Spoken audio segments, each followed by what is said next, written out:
אני יודע שאתם לא תאמינו לי, אבל היום בבוקר הייתי בתל אביב בחוף הים עם ביקיני. עכשיו אני בירושלים, קור אימים, פלומינו, מסעדה איטלקית של חבר'ה צעירים, חדשה, באתי לבדוק אותה.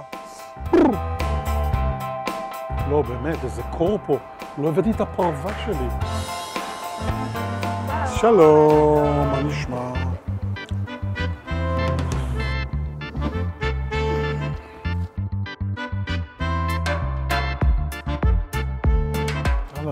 משהו בינתיים לשתות?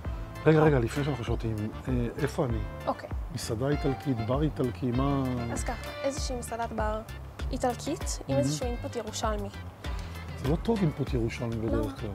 אנחנו לא אוהבים את ירושלים, קר לנו פה. כן, פה קר, אבל... כן, איזה אינפוט ירושלמי? האוכל פה טוב, ואפשר לראות את זה במנות מסוימות. תני לי דוגמה, כאילו, מה... לדוגמה, יש לך את הטורטליני קסביה, שאיזשהו טורטליני ממולא בארטישוק ירושלמי. כן. שזה באמת ירושלמי? נכון. גם בקינוחים תוכל לראות את זה אחר כך. ואנחנו כשרים. אנחנו כשרים. הבנתי. זאת אומרת, אני לא אוכל פה, יש פה גם פיצות. יש פה גם פיצות. אבל בלי פפרוני. בלי פפרוני, אבל מאוד מאוד מאוד מאוד טובות. איך הפוטנסקה?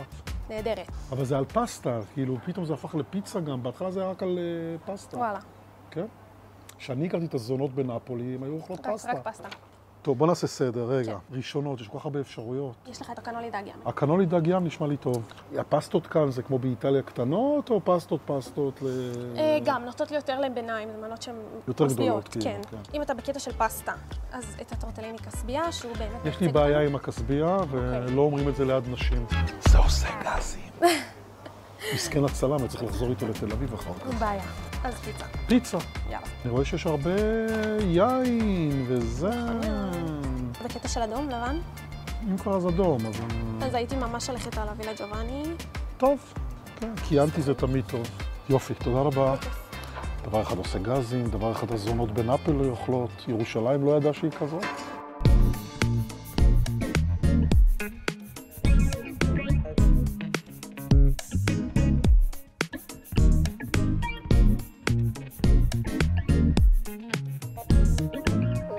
קנולי דג ים. אתם יודעים מה זה קנולי באיטלקית? צינור קטן. זה בכלל מסיציליה במקור, וקנולי זה גם בכלל, ברוב המקרים זה בצק פסטה שמטוגן ממולא בקרם. זאת הגרסה המלוכה שלו, נקרא לה. וואו.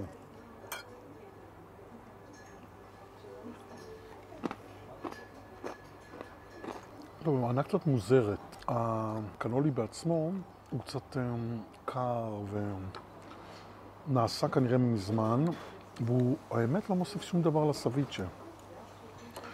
הדג ענה עם כל הירקות והצנון והצ'ילי הולך נהדר. האמת שעטיפת הקנולי פה היא מיותרת בעיניי לחלוטין. יודעים מה הייתי עושה עם זה? שם את זה על ברוסקטה איטלקית, כאילו על לחם צנים כזה. זה היה בעיניי הרבה יותר מתאים. נכון שהמשחק פה נראה מעניין ומרגש, אבל קנולי מיותר, מילוי טעים. אתם זוכרים את הסרט הסנדק, נכון? אחד המשפטים הידועים על הקנולי שם. האמת שהסנדק הביא את הקנולי לאמריקאים, אבל לא משנה. תעזוב את האקדח, קח את הקנולי. זה משם.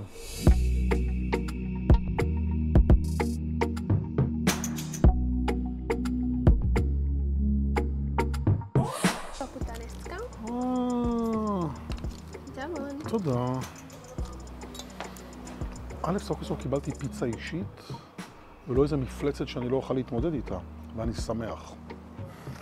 גם הריח אני שמח. בואו נראה מה קורה פה. מתי ראיתי פעם אחרונה פיצה אישית באמת? הרי תמיד כשמבקשים פיצה אישית, לפחות בתל אביב, אתה מקבל פיצה זוגית, ואז אתה אומר זה יותר מדי. זה פונקטו. גם חמקו. תיאבון. אני מת על האנשובים הקטנים האלה. הכי טובים באמת מגיעים מאיטליה. למרות שאם קראתי פה נכון, אצלהם זה אורטיז. וזה אומר ספרדים, שהם גם בסדר. אני זוכר את ההפתעה של אנשים שהם גילו שאנשובי זה לא באמת דג מלוח. בים הוא לא מלוח, אתם יודעים, הוא סרדין, הוא דג כמו כל הדגים. הוא הופך להיות מלוח כי נורא ממליכים אותו בהכנה שלו, ולכן מה שנהוג לעשות, לפני שמשתמשים באנשובי, זה להשרות אותו בחלב או בכל מיני דברים שמוצאים ממנו את המליחות. כאן לפי דעתי לא השרו אותו, זה לא נורא, כי הפיצה מתקתקה עם העגבניות וזה, אז המליחות של האנשובי מתקבלת. האמת שאני אוהב את הבצק גם. עוד דבר שאפשר לראות בקלות, שהפיצה לא מתפרקת. זאת אומרת, המוצרלה לא יוצאת וניתקת מהבצק, שזה גם סימן שהתנור עובד נכון, בטמפרטורה הנכונה, בזמן הנכון. היא גם לא שרופה מדי, אבל היא עדיין קריספית. בקיצור, יש סיבה לחזור לירושלים, לפחות בשביל הפיצה.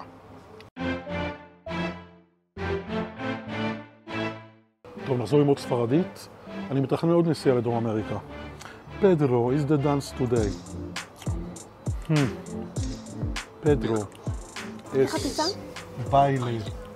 מה? איך הפיצה? את תראי בביקורת. אוקיי. להביא לכם עוד משהו? קינוחים, מה זאת אומרת? יש אז אני קינוחים? כבר מביאה תפריט, בוודאי. Es baile hoy. Hoy. בלבלה אותי. Una semana en México. A week in Mexico. זה תפריט? כן, מה קורה?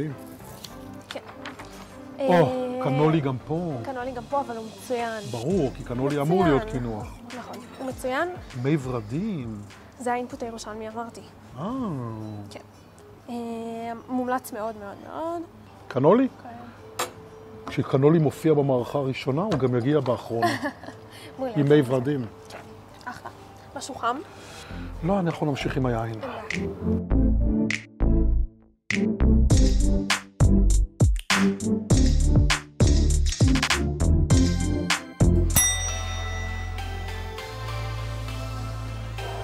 קצת קנולי.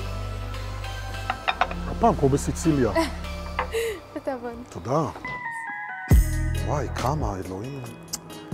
הפיצה הייתה קטנה, זה קינוח למשפחה איטלקית בסיציליה. כמו שאמר הסנדק, עדיף את זה מאשר אקדח. I've ruined the cannoli.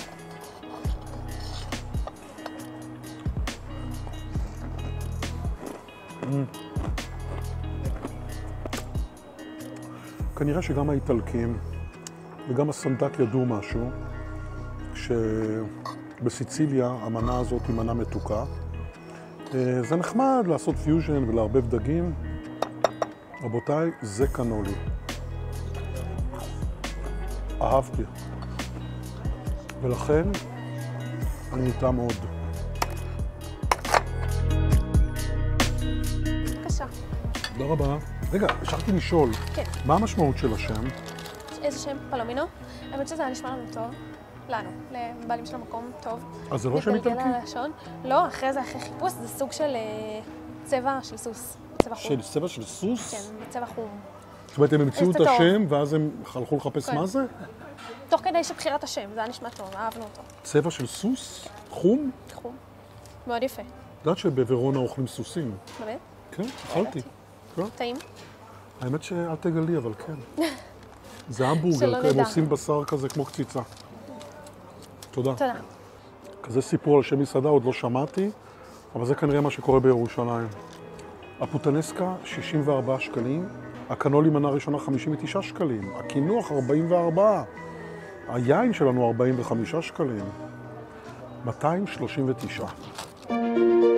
טוב, לשחק עם קנולי זה מסוכן, בטח כשמנסים לשדרג אותו למנה ראשונה ולא מתאימה, הוא מאוד התאים לקינוח, וגם הרגיש קצת איטלקי, סיציליאני, אתם יודעים.